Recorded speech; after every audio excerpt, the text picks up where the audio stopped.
Yes, sir. Good to have you back. This is the Lightsworn Tearlament deck list of 2025. Here we go. So we got the one Raiden. This is going to be your normal summon Lightsworn that's searchable. You got your one Felice and your one Wolf.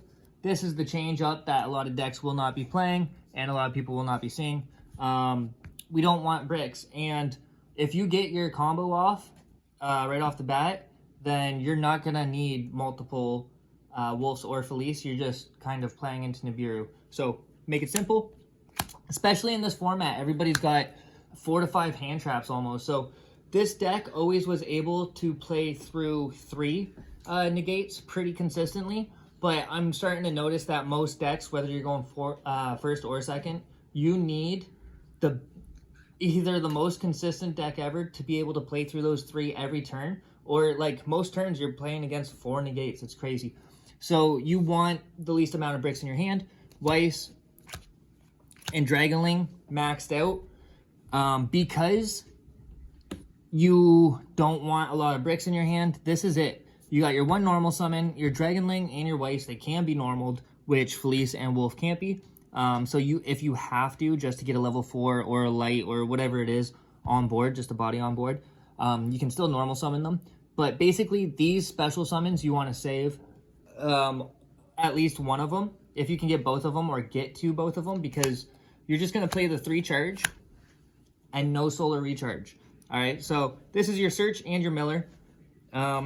Nothing needs to really be said about that. We play the 1 Aegis because if you draw it, you can ditch it with Weiss and still set up an Omni Negate. Even through the worst of hands, you can set up at least 1 Omni Negate. So that's not too bad. And that's it for your Lightsworn engine.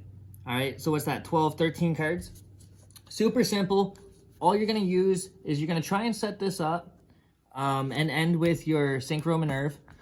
And you can use all these bodies as you wish for Synchros and for XYZs. It's generic level 4s and Synchros. So it's just a small package, 13 cards. It's nothing crazy. You're not going to brick on it. Next up, we got the tier package. Super simple. Keep it simple. You're going to get hit a ton, so you don't want a ton of bricks. Havness or Merly can also be cut back, but just to have the more names, because you want to hit at least 1 fusion per turn. If not, it doesn't really matter, because your Rhino Heart is going to be your normal summon of the turn, and you're going to save that till the very end if possible. Bait out all their negates, and then at least you can end with a totally awesome Bahamut Shark that if you get another body on, you can make into an IP, and you can at least set up some sort of board with just a normal summon Rhino Heart. And this is what you're going to end with. So all these things that you're saying, oh, that's not that tough, that's individually. You're going to be combining, and your opponent's not going to be able to play through all of it. You're just going to play through your opponent's hand traps. All right? And if they're main decking a lot of hand traps, they're going to be bricking on their starters a lot. And all you need is 8,000 damage. And a lot of decks pay their own life points. So also, this deck does pay its own life points. So in time, I have a little spice to show you guys. But let's get on with the deck list before I get too far ahead of myself. We got the 1 Tearlaments Kashtira. Now, I don't have it in this build, but I will show a build with a Kashtira engine in it. It's basically just a Fenrir, a Unicorn, and a Birth. You add those 3 in here. It will make it a 43 card deck. You could add it in as is right now, or you could find three cards to take out to keep it 40. But that's that. You got the 3 search. Field spells too. I love being able to set up, a trap, set up something in the graveyard, set up a field spell. Just your opponent will forget about one of your resources, and that could just win you the game. It's a game of mistakes and inches sometimes, right? If it's not the coin toss, if you want to survive the coin toss, you have to play perfect. So with Lightsworns, you kind of have to cut back on a lot of their power, but at the end of the day, you don't have to put up 20,000 in damage, right? It's just 8,000 life points, and you can easily get that in this deck. Last but not least, you play the 1 Scream and the 1 Solic. It would be very nice to get both of these, but either or searches something else in your deck for the Tearlament package. Super nice, super easy, super consistent. And a trick with these is we do play the level 8 Synchro that counts as a Visa Starfrost. So it makes these live if you just get into your engine, you make your Minerva, and everybody knows the Minerva play where you dump either a Wolf and Felice and then you dump a Weiss to bring back the other one, then you can make a rank 4 or another level 8. You just make the Visa Armada with those other two, right? So you can get into this engine with your Lightsworns, and that's what makes it so nice. That's it for the tier. Again, what's that? That's 10 cards, 10 card package, 23 cards. We got 17 cards to go. So nice. We got the 2 Bestials. These are not only extenders, but they're hand traps, and it's okay if your opponent doesn't play lights, because we are playing the 3 Veilers and the 3 Nibs. So we should be able to still get a light in our grave to make these live. Also, with your Bestials, if you would like to increase your Bestial package, you just add your Branded Regained and your Bestial Lubellion. I'm planning on adding those 2. It would bump this build with the Kashtira. It would bump it all together up to 45 cards. And people might say too many engines. Basically, if you don't draw the starter of the engine, you're drawing the hand trap for the Bestials. Kashtira, the monsters are special summoned, and you mill, so you're gonna mill Kashtiras eventually. There's a Kashtira Tearlament, so you can search. Everything is just very cohesive, and your opponent isn't capable of reading your mind.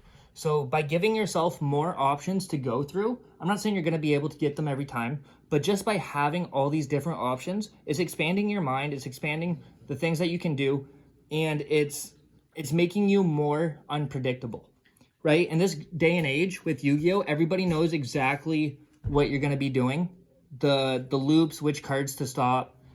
Even with Lightsworns, most people should know to wait and just block the Minerva, the Synchro. Let me use my resources and then hit the Synchro. So that's that. Last but not least, for hand traps, you got your 3 Ash. Rambled a little bit, but I just want to give you guys all the information, all the ins and outs, just to get your mind thinking with this deck. Because we have an uphill battle, it doesn't mean that this deck isn't viable anymore. It just means that we have to change the way we play. So slow play, try not to exceed your 5 summons. Expect your opponent always has a Nib, always has an Ash, always has an Imperm, always has a Veiler, and then play like that. It's stupid, but if you play like that, you play your resource management, this deck is endless. It recycles itself. It's beautiful. Last but not least, we have the 3 Triple Toxic Talents. This you can swap out if you would like for the Kashtiras. That would be my go-to if I wanted to keep it short.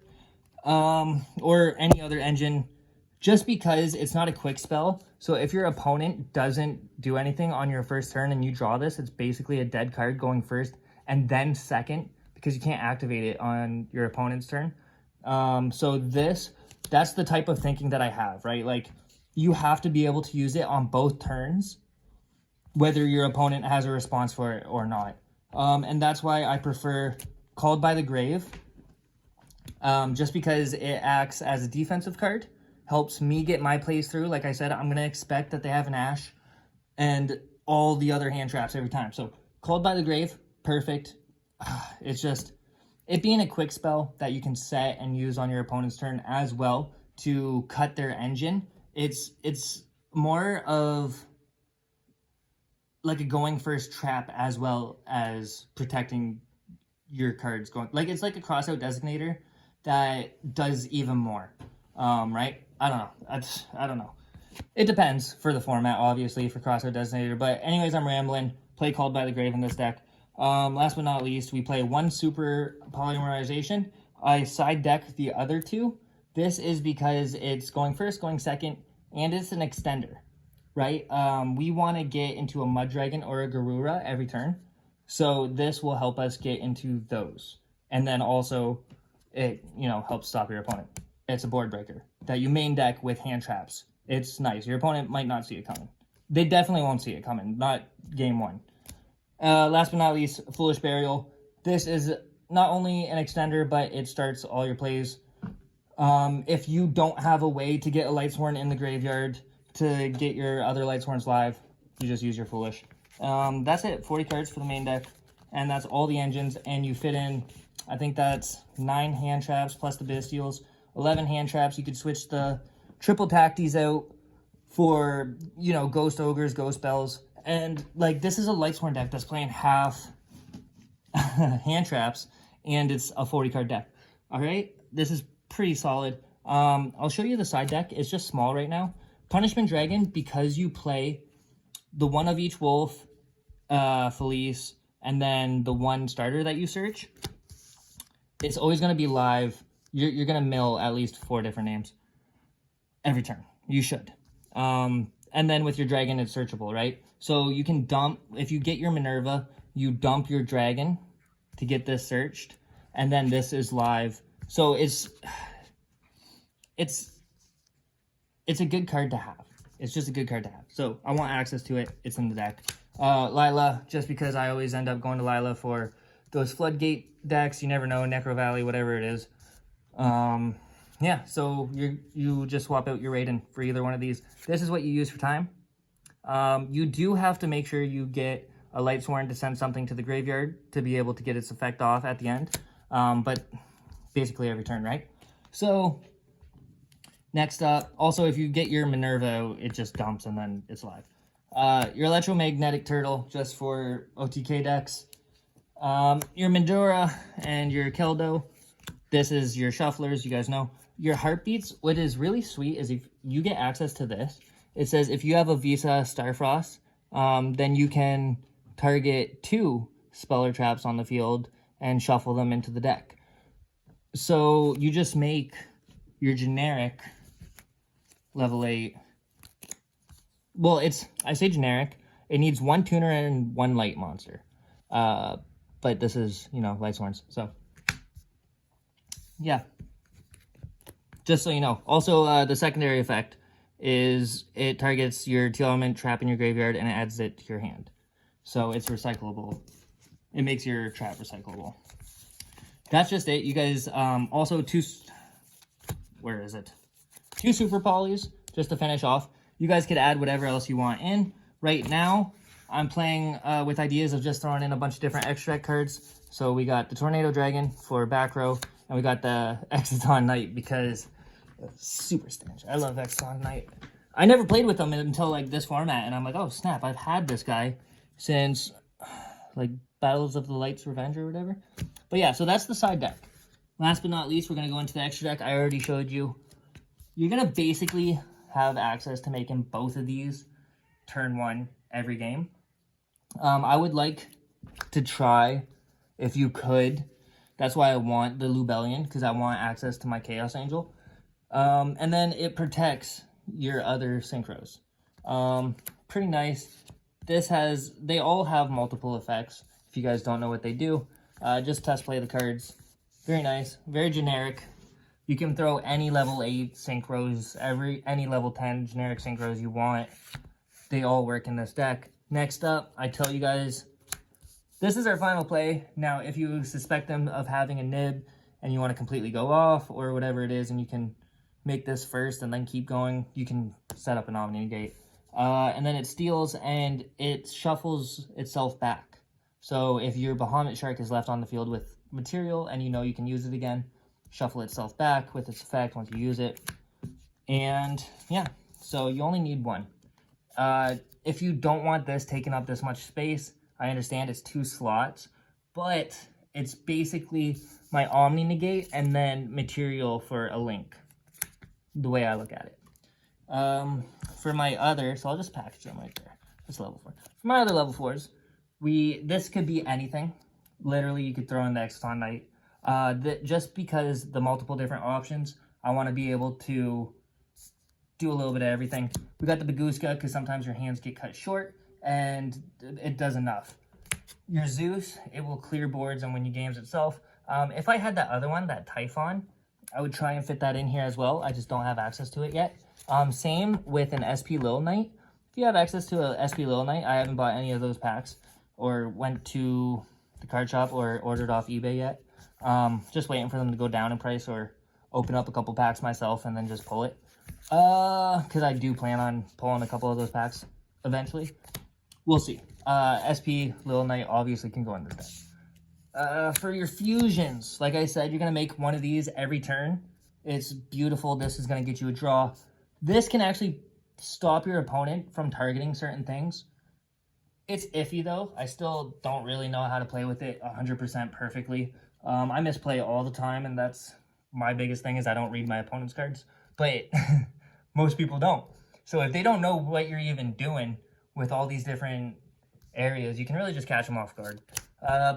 Predator Plant, Dragon's Stapelia, this will recycle these because it takes a fusion. So if you end up being able to fuse twice in a turn and you've already used this to get your chaos in your draw and it's in your graveyard, then you just shuffle that right back and you have access to this again for your other super polys or other fusion plays. A good way to get this shuffled back is with your Punishment Dragon. So unfortunately, game one, you won't be able to get it shuffled back, but you could always side it in. And that's in this build. You could do whatever you want. Last but not least, we have our links. IP Masquerena. This could be an SP Lil Knight or whatever. Unicorn and Underworld Goddess. Now, this is going first. These are my options. Then afterwards, if I use like my Unicorn, I have a level 3 on board, right? A link 3 on board. So if I can normal summon a monster, then I can get into an access code talker and clean up on turn 3. That's why I have it mained. You can do whatever you please. Like I said, SP Lil Knight probably would take its spot, or that Sky Striker or Sky Typhon. You guys know what I'm talking about. But yeah, tried to keep it fast, tried to keep it quick. I'm a little sick, so probably sound a little funny, and I'm like hunched over. I don't know if you guys can tell, I'm like hunched over to get the best angle and the best lighting. But if you guys enjoyed, leave that like, whatever, fuck all that shit. Hope you guys liked it. Have a good one. Peace.